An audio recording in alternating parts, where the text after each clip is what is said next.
because I mean, because as you were mentioning, we have a lot of students in developmental classes, and some of, like the math, it can take a while to get to college level.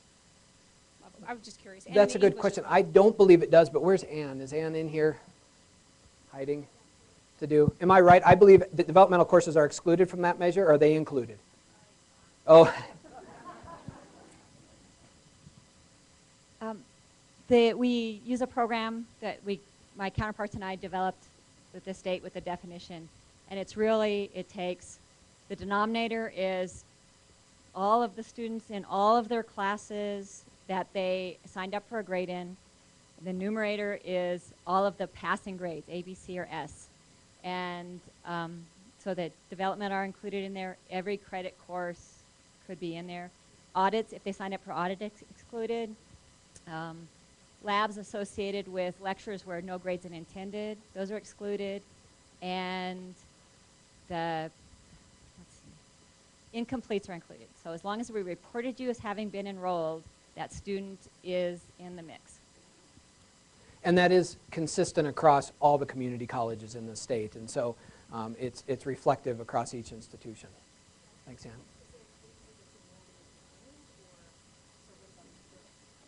Yeah, it's, Ann, don't sit down yet. There was a question about, is there a date when enrollment is determined? And this is end of term data, correct? Or am I wrong again? Sorry.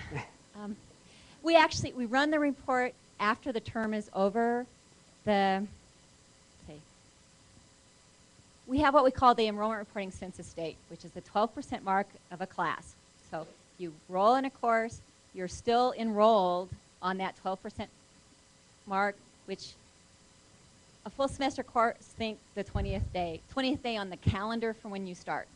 So beginning of the third week in there.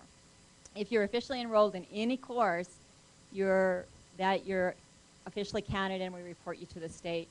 And then the FTE, I'm trying to anticipate the next question.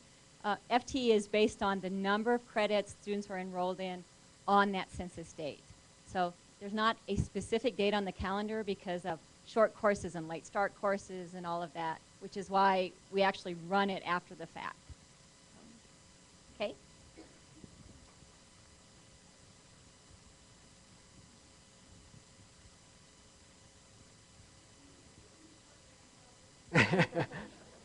Thanks for your faith. I appreciate that, Dara. I know she doesn't enjoy this, so. Now, earlier when you're discussing about the students who are general studies or undeclared, we're looking at their success rates or their retention rates. So was there the data extracted for the students who did declare a major, and will those students be followed and see on what their success rates were? If I think, and I might be able to, if I think I understand what you're saying, specifically for those undeclared, their program status was when they first entered, and then we tracked those students for 3 years, and regardless of what their program status was at the end, did they complete? So the ones that did complete likely chose a program and completed along the way and tracked them. And the other ones were tracked this, how did they enter and did they complete then in 3 years, regardless of what program they had at the time of completion. Does that answer it?